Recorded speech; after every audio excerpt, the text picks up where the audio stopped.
Está. Muy buenas, Javier. Hola, Sergio, ¿qué tal? Ahora sí, ahora te oigo. Ay, menos mal. Sí, Hay veces que la tecnología nos ayuda tanto, pero otras nos vuelve locos, ¿no? Como se suele decir. sí. Pero bueno, sí, menos mal que lo hemos conseguido. Esto, mientras Sí, tenga solución, no hay problema, Sergio. exacto. Pues, Javier, si te parece, vamos a hablar para empezar, pues bueno, de toda esta situación, ¿no? Que es que ocurre todos los años. Yo no sé por qué Ujú. este año va a ser distinto, ¿no? Que es el tema del techo de deuda en Estados Unidos. A ti como profesional, cuando llegan estos momentos, quizás estás asustado porque mientras se produce el hecho de que lo más probable es que al final, como todos los años, acaben confirmando que se aumentará el techo de deuda, ciertas inversiones que vosotros hacéis se ven perjudicadas no porque las tesis no sean las correctas, sino por toda esta vorágine de lo que ocurre. No, bueno, a ver, en realidad, como tú dices, ¿no? Como es algo que pasa todos los años, pues yo creo que esto está quizás más que descontado, ¿no? El culebrón. Bueno, están obligados a entenderse. Entonces, ya ha dicho Biden, ¿no? Que en caso de que no se entiendan, que hay un artículo por ahí que puede aplicar y al final, pues hará lo que él diga, ¿no? Lo que él quiera. Bueno, como digo, al final, temas de inversiones, hombre, pues es incertidumbre, lógicamente, es incertidumbre. Sobre todo, fíjate, en bolsa no mucho, que vemos, ¿no? El S&P 500, por ejemplo, ¿no? Que prácticamente pues está ahí en su zona de máximos, ¿no? En la semana. Fíjate, ¿no? Para todo lo que hemos visto, todo lo que se ha hablado, que ahora se reúnen, que ahora no, que ahora se ha levantado de la mesa, yo le veo muy tranquilito al mercado. Le veo muy, no sé, muy seguro quizás de que se va a llegar a ese acuerdo. Pero bueno, yo creo que donde quizás está más el asunto es bueno, pues en los bonos, claro, porque si resulta que Estados Unidos dice que, oye, no, bueno, es que este pago de junio a lo mejor se retrasa. Ostras, eso es lo malo, ¿no? Eso es lo malo. Las consecuencias que puede tener eso en el mercado de deuda y la confianza en general, ¿vale? Eso es lo malo. Pero, bueno, por ahora el mercado da casi por hecho que pues, se pondrán de acuerdo bueno, vemos como te decía, ¿no? El tema de los bonos, por ejemplo, que tengo en pantalla es el a 10 años, el ZN, a 10 años USA. Bueno, pues está ahí un poco luchando por intentar hacer un suelo. Es decir, este es el precio, es inverso a la rentabilidad. Es decir, vemos como las rentabilidades otra vez se acercan al 4%. Yo creo que esto hasta que no se aclare, hasta que Ujú. no sea ya junio y quizás incluso a lo mejor tira un mes después, julio, yo creo que va a seguir así, ¿eh? Más bien el precio va a ir como hacia abajo y las rentabilidades van a seguir subiendo poco a poco. Pero bueno, eso es lo que nos dicen los gráficos, Sergio. De momento, calma, tensa, ¿vale? Pero calma. Una de las cuestiones que se está poniendo y que no, yo creo que no se ha hablado lo suficiente y que quizás ese es el problema de que al final lleguen a un acuerdo y es que sea subir el techo de deuda, es que esa nueva ingente cantidad de dinero lo que va a hacer es reforzar nuevamente la inflación, ¿no? Y que volvamos a estar otra vez en el círculo que desde la Fed y bueno, desde el Banco Central Europeo y otros muchos están intentando parar, ¿no? Bueno, a ver, la economía necesita liquidez, ¿vale? Entonces, eso, punto número uno, ¿es verdad que un exceso de liquidez conduce a una inflación desaforada? Sí, correcto, pero lo que no puede ser es, bueno, como hemos gastado de más, ahora no hay para gastar más. No, cuidado porque eso es parar otra vez la economía, ¿no? Un estilo como lo que vimos mejor en el COVID, ¿no? Que se paró la economía en seco. Esto puede ser un poco lo mismo, ¿vale? Es decir, si ahora no hay dinero para gastar en nada, pues claro, la administración cierra, ¿no? Y Ujú. entonces, ¿quién gobierna ahí? Bueno, yo creo que, como decía, las consecuencias son tan graves que se tienen que poner de acuerdo, pero es verdad que es un poco, como tú bien dices, pues es darle una patada a la pelota para volver a encontrar más adelante con más deuda ¿no? Pero bueno, para eso también está el crecimiento, ¿no? Es decir, al final es una economía inflacionaria que se basa en intentar crecer más de lo que te suben los precios, ¿no? Lógicamente, porque si no, el crecimiento no es real, ¿vale? El crecimiento es ficticio o negativo, ¿no?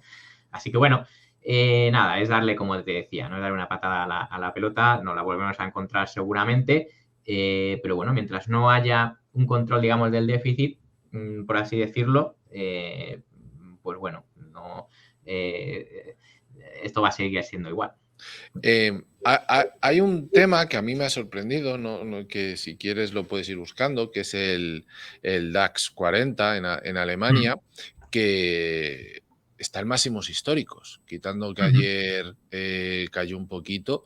Es un tema que nadie lo está comentando, pero a mí me sorprende porque nadie pensaba que después de, bueno, pues ahí lo estamos viendo en el gráfico, ¿no? Después de Sí, toda esa caída, cuando el COVID, la guerra de Ucrania, a día de hoy está en máximos históricos el DAX. Bien, es verdad que ayer cayó un poquito y está algo también negativo, pero es que está en máximos históricos. Y sí. lo digo sobre todo porque, claro, los datos macro que van saliendo de Alemania, no he visto esta mañana los PMIs como han salido, no son buenos. Incluso se habla un poquito por encima de que puede estar ya Alemania en recesión y de repente, pues eso, estamos viendo el gráfico en máximos históricos, etcétera. Ahí sí que hay una divergencia grande, ¿no? Sí, bueno, no son malos porque al final es crecimiento, pero claro, esto es muy típico. Bueno, tú que ya has analizado muchos gráficos, es muy típico que la economía a veces nos enseñe, ¿no? Que va hacia un lado y luego los precios de los activos o de las acciones o de las bolsas vayan hacia otro. Bueno, en realidad el que sabe más históricamente es el mercado de valores. ¿Bien? Y si al mercado de valores le va bien, es por algo. ¿No? Aquí o bien hay un exceso de liquidez, ¿no? De lo que hablábamos antes, y va a la bolsa y se refugia y ya está, ¿no? Y entonces pues suben los precios, o es que realmente hay gente que, bueno, mejor informada y que confía en que la economía pues siga creciendo y de ahí el DAX. Bueno, también es verdad que el tipo de componentes que tiene el DAX, es como también el AES holandés, ¿no? Y alguno más por ahí, tienen componentes tecnológicos. Y ahora, precisamente, lo está haciendo bastante bien, relativamente, ¿no? ¿No? Vemos ahí el Nasdaq, que realmente es bueno, uno de los grandes ganadores. Yo creo que el DAX va a seguir siendo así. Y sorprende, claro que sorprende porque yo creo que pocos esperaban, ¿no? Que por supuesto alcanzara máximos e incluso los superase, ¿no? Porque ya hemos visto cómo los 16.000 prácticamente ya lo superó, que hoy baje un 0,30 y ayer un 0,20, es que realmente es una cosa muy ridícula, muy poquito, ¿no? Para lo que lleva avanzado, ¿no? Y eso quiere decir, eso es el pasado, pero eso nos dice algo sobre el futuro, ¿no? Y es que si cuando tiene excusas para bajar, como las tiene, no baja, pues tú imagínate cuando no las tenga, o incluso tenga alguna alcista, ¿no? Pues Ujú. seguirá subiendo muy probablemente.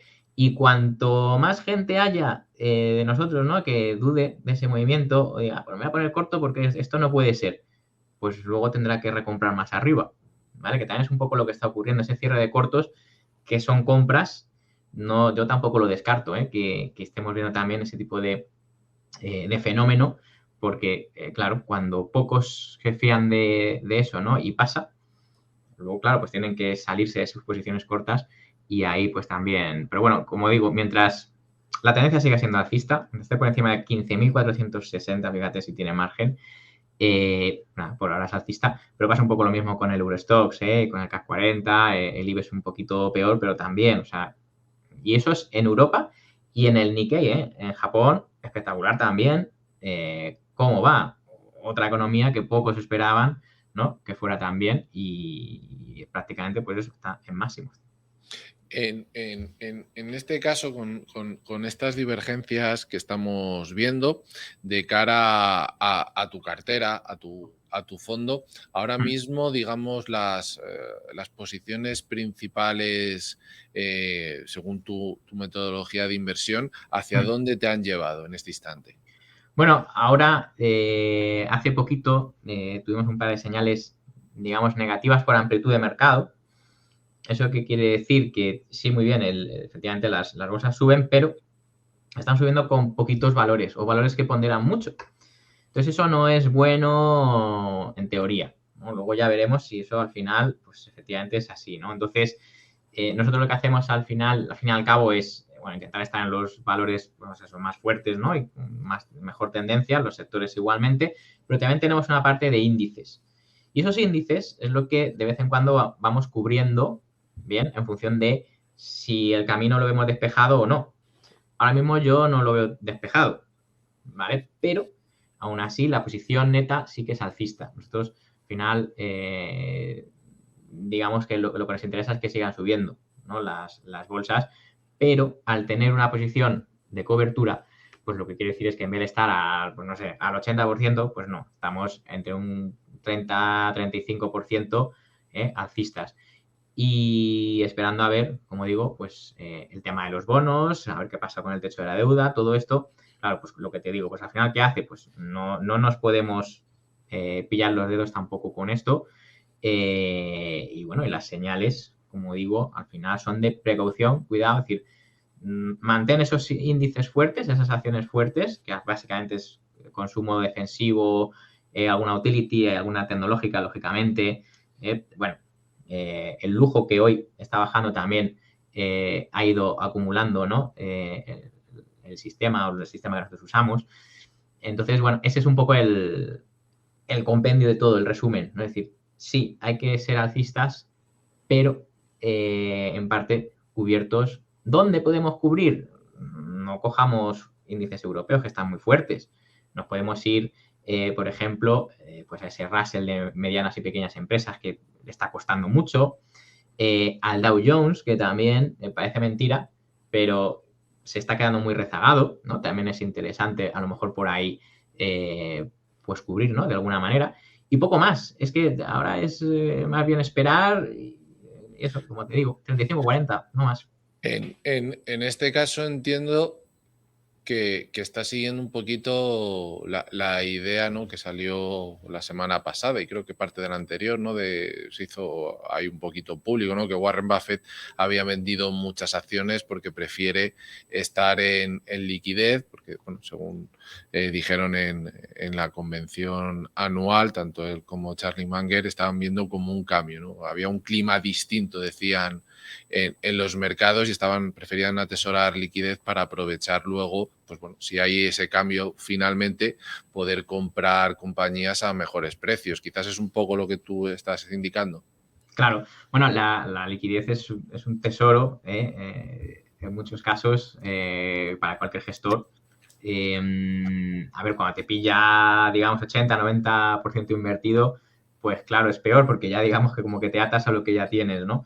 Entonces, bueno, que lo haga Warren Buffett me parece muy bien, pero sí, pero al final digamos, las estrategias o los sistemas que yo programo y que tengo efectivamente son tendenciales, te dicen, oye, sí tienes que estar largo porque oye, esto sube, y yo no pregunto por qué, ¿no? Es un poco, ¿por qué sube? Pues porque irá bien. El que está ahí dentro, está comprando, sabe que la cosa va bien. Bueno, pues yo compro, pero es verdad que de vez en cuando te saltan estas señales de, oye, cuidado, que no todos los valores están subiendo, que los nuevos máximos y los nuevos mínimos pues todavía le falta mucho por progresar.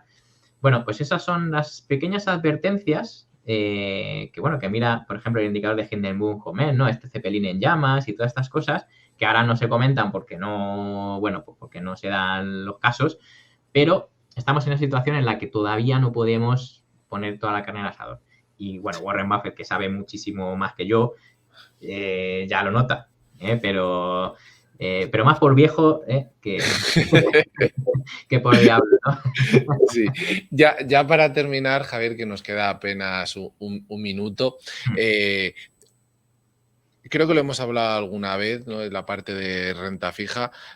¿Tú estás esperando quizás a que ahora en junio haya, no sé si una última subida por parte de la Fed? ¿Estás mirando la parte, cuando hablo de renta fija ahora, corporativa? ¿Estás empezando a mirar compañías para comprar su deuda o tú prefieres ir a deuda gubernamental?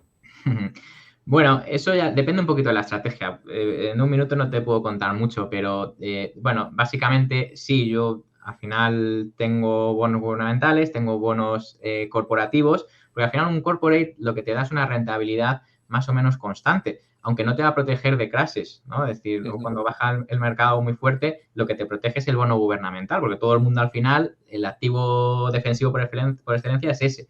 Pero un bono gubernamental te da menos, digamos, cupón, menos dinero, ¿no? Por tu deuda, o sea, por tu dinero. Entonces, Sí. hay que llevar los dos. Pero es verdad que yo hasta julio yo no me terminaba todavía digamos, de hacer una cartera de bonos, no me termino de fiar. Yo creo que todavía falta porque suba un poquito más las rentabilidades. Estamos ahora en el 3,8, 3,75 a 10 años en USA, yo creo que todavía veremos el 4 y el 4 y algo. Y ya cuando estemos ahí en ese pico, yo creo que ya ahí se terminó. Pero bueno, ya veremos. Perfecto. Pues muchas gracias, Javier. Javier Alfayate, gestor profesional. Gracias a ti, Sergio. Pues terminamos hoy el programa aquí. Espero que os haya gustado, que hayáis tenido información necesaria para tomar decisiones y nos vemos y nos escuchamos mañana. Un saludo.